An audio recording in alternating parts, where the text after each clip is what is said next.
It's September 2023, and y'all, Dragon Con was a thing. Let's talk about it.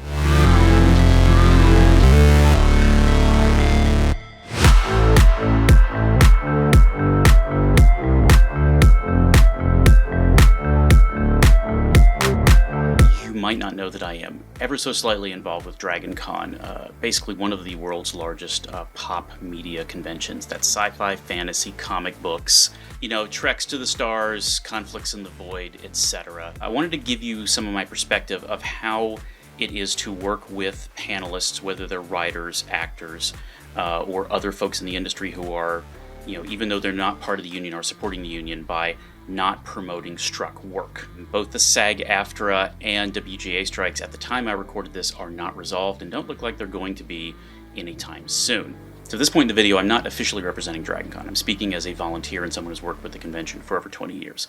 So I want to give a lot of credit to the programming department, Regina, Tony, all the people that put together the guest list and also how we interact with those guests. So there's two kinds of conventions roughly in the sci-fi fantasy world. Some of them get their programming directly from a studio, Paramount, HBO, or Max, or whatever they're calling themselves this week. Most of the conventions, though, are a little bit more fan-oriented, and they work directly with the talent, actors, comic book writers, artists, etc. And so they will get those folks unrepped from their studios. So that means that when they come on stage in a strike situation, they don't want to promote struck work. They don't want to give the people they're striking against free publicity for the various things they've worked on. I did panels with folks like Elijah Wood, Sean Astin, Emily Coots, Wilson Cruz, folks that are in mainstream science fiction fantasy stuff today. We didn't talk about any of their properties. The walking enthusiast going through New Zealand trying to throw jewelry into a volcano, yeah, that's how we kind of talk around this stuff. So that might feel limiting to a fan or a panelist in these situations, and I want to tell you it is absolutely not limiting. It's liberating. Because, one, you get to have a little bit of, fun with the situation. You can acknowledge the strike. You can give those folks a chance to talk about how to support their unions and the folks in them during the strike time. You can also figure out how to support people who are kind of secondary impacts, people who work on special effects, set design, catering, what you can do to support them when they're not getting work. The panel I did with Adam Savage and Fawn Davis, and Props to History on practical filmmaking, we actually made a game that we ended up calling after the fact SAG-Libs, which is, can we talk about a property without using the name? Echolocation billionaire man, I think, is Adam Savage's description of a certain family of rodent-based superheroes. We came up with robots punching monsters, Am I a Battery? That was kind of a deep cut. Conflicts in the Void, Wagon Train to Space. We had ways of talking around that stuff. Secondly, it allowed us then to get to the next level with a guest, which is actually what I prefer to do, what a lot of the moderators of Dragon Con prefer to do. By taking the property, the IP out of it, it actually, I think, opens us up to better conversations. You get to know actors and their process, how they don't take rejection personally, even though their job is usually to have people tell them they're not quite right for the role. Feels personal, but to a lot of actors, they've somehow figured out how to make it less so. You get to figure out why they got into something, what makes them excited about the work that they're in, what are they into outside of that. Did you know Elijah Wood is a DJ?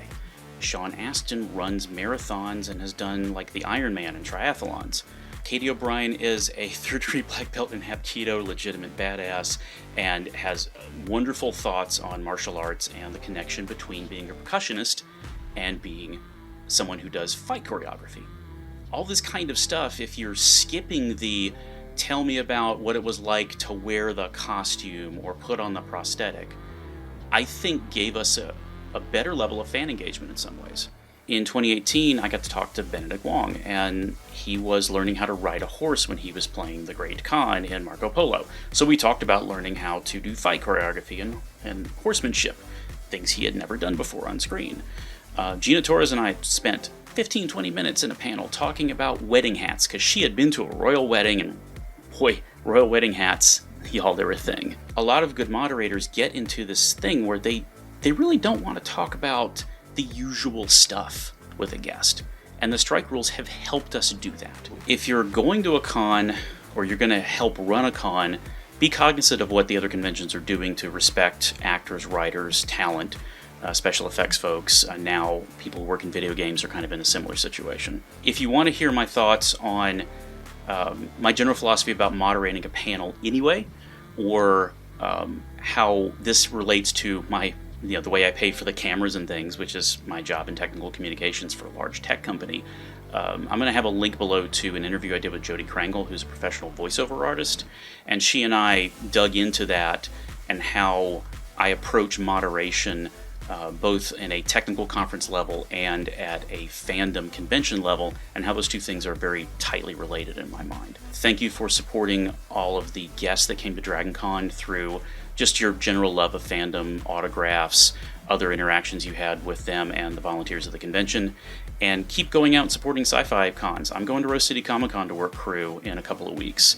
Take that attitude, take it to your favorite fandom convention, and keep showing our actors and writers the love that they deserve. Silicon Chef signing off. Tune in next time for, I don't know what I'm making next. That's why you like and subscribe.